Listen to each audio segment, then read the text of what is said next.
kaya hindi mo pinagtanggol yung sarili mo. Eh, ayoko naman kasi ng skandalo, no? Alam ko kasi, yung babae niyan magwawala na naman. At saka ayoko nang mapahiya yung sarili ko. At saka pati na rin si Carlo. Ayoko nang mapahiya siya. Hinayaan mong lasunin ng bruwagin yung isip ni Carlo. Alam mo, mabuti pa, tawagan mo si Carlo. Eh, baka hindi niya ako kausapin? Baka galit siya sa akin. Ha?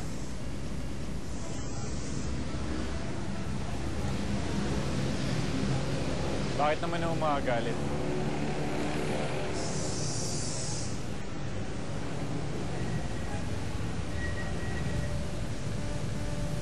Alam ko namang wala kang kasalanan. Talaga namang wala, no? Ikaw ang may kasalanan eh. Kasi pinababayaan mo siya. Candy?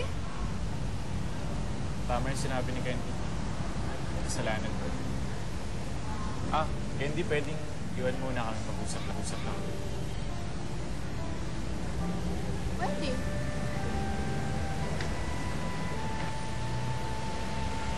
Nag-usap kami ng girlfriend ni Bimbo.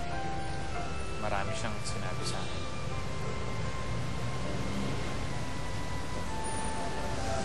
Totoo na lumabas kami ni Bimbo. Pero, kumain lang kami. At saka, minsan lang yun. Hindi na yun mauulit. Ginawa ko lang naman yun kasi nung birthday ko, hindi mo ako pinuntahan. So, medyo nagtampo ako. Alam mo naman na wala akong gusto kay Bimbo, di ba? Oo naman, naniniwala ako. Kasi alam mo, maliit na bagay lang yun. Sa laki ng pagkukulang ko sa'yo.